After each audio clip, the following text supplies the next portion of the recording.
Cup qualifying is officially concluded from Daytona International Speedway, and Michael McDowell has won the pole, and Front Row has locked out the front row. What's going on, guys? It's Daniel, and welcome back to the video. As I just said a second ago, NASCAR Cup Series qualifying is officially concluded from Daytona International Speedway for the Coke Zero Sugar 400, and Michael McDowell has won the pole. This is Michael McDowell's fourth pole, I believe, of the 2024 season. Of course, he won the pole at Atlanta Motor Speedway. He won the pole at Talladega, if I remember correctly. He also won the pole at Worldwide Technology Raceway, and now he basically has 4 poles so far, which is up there, I think, for the second most poles, I believe, of the season so far in 2024. We know how strong Front Row Motorsports Super Speedway program has been. They've been very strong this year on those types of tracks. They've led a ton of laps, and this is really huge for Front Row, considering, like I mentioned, they locked out the front row, and it was not even close. I mean, Michael McDowell won the pole by nearly a tenth up on his teammate Todd Gilliland, and he was almost a quarter of a second faster than Joey Logano.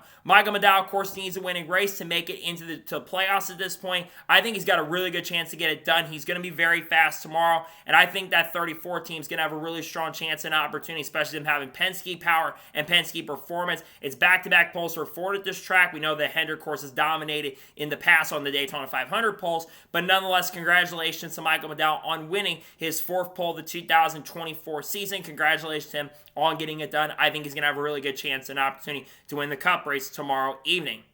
So now we'll go ahead and take a look at the top 10 starters and then talk about the notable people that did not make the final round of qualifying. So Michael McDowell wins the pole. Todd Gilliland qualifies second. Just missed out on getting the pole. Very impressive the speed that Todd Gilliland showed. Like I mentioned already, both front row cars will start on the front row. The first time for that team it's ever happened. Todd Gilliland has led a ton of laps at Daytona and led a ton of laps, of course, at Talladega and Atlanta Motor Speedway. I think that he is going to have a very strong chance and opportunity to win the race tomorrow. Really impressed with Todd. He's had a really strong year so far. I know the last couple weeks have not gone well for him, including at Michigan, but I do think that Todd is going to have a solid chance and opportunity to really start turning the season around.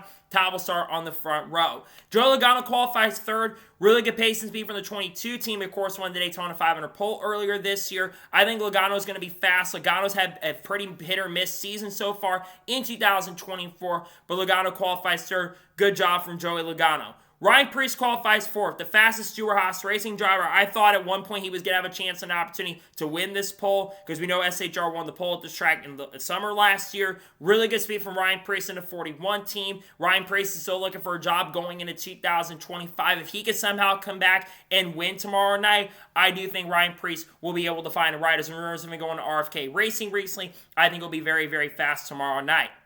Josh Berry qualifies fifth. They mentioned it's been the 7th time this year that Berry has made the final round of qualifying, which is pretty impressive, all things considered, for a rookie. He's had a solid year so far, and he continues to qualify very, very well. So to start inside the top 5, really good job from him. I think Berry will be pretty fast tomorrow night in the race. Chase Briscoe qualifies 6th. Good speed from Briscoe. I think he's going to be pretty fast. He's looking for a second career Cup win tomorrow night. I think that he'll have a really good chance and opportunity to be up front. Very impressed with the speed that Chase Briscoe showed. He'll start in 6th.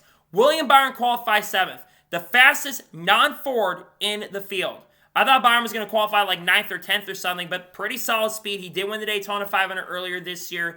I think Byron will be up front. He's been turned a corner, had a really strong run in Michigan, and he's been qualifying in the top 10 a lot more recently. Good job for William Byron. He'll start in 7th. Austin Cindric qualifies 8th. The slowest Ford of the 7 that made the final round, but still really good for Cindric. Cindric's been hit or miss so far. Of course, got that win at Gateway, but he's been pretty hit or miss at qualifying, though he's been pretty good on super speedways. Good job from Austin Cindric, though. He'll start in 8th. Kyle Larson qualifies 9th. He was the 4th fastest car and the fastest non-Ford, and really the fastest non-Ford, but Kyle Larson, unfortunately, just didn't have the pace speed in the second round, but he was really one of the fastest non-Fords. I think Larson is going to be a major threat and contender for the win tomorrow. Obviously, Larson's been inconsistent. He's got to make up some ground on the regular season championship. Good job from Kyle Larson. He'll start in 9th, and Chase Elliott qualifies in 10th. I was expecting Chase to qualify around 15th or 20th, so to see him qualify inside the top 10 is really good to see the Hendrick Motorsports put a lot more stock into their speed. They're not the fastest overall, but they were really, really good. Chase Elliott starting 10th, going to give him a chance and opportunity to close in on Tyler Reddick, who's starting a little bit farther back. So those are the top 10 qualifiers. Let's talk about notables.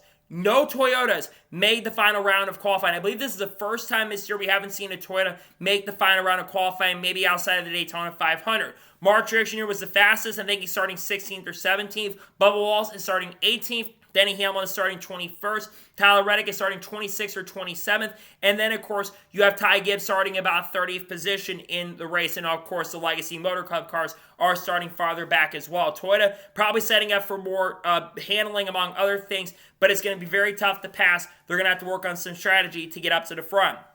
Kyle Busch just missed out on the final round of qualifying. He'll be starting in 11th. I do think Kyle Busch has a really good chance to win tomorrow night. I think he's going to be very, very fast. I think the pace speed is going to be there for Kyle Busch. I think he's going to hook up with Dawson Dillon to try to get his first win in over a year. Shane Van Gisbergen, who announced earlier today he's going to run 7 of the final 12 NASCAR Cup Series race, including tomorrow night at Daytona. He'll be starting, I believe, in 31st or 32nd position. I thought he qualified a little bit better, but the Chevys weren't as fast as the Fords were. So I think he will get up inside that top 10, top 15, and maybe, just maybe, he'll lead some laps tomorrow night as well. He's led 14 so far across the board in Cup. I think Shane will have good pace and speed in the race tomorrow night.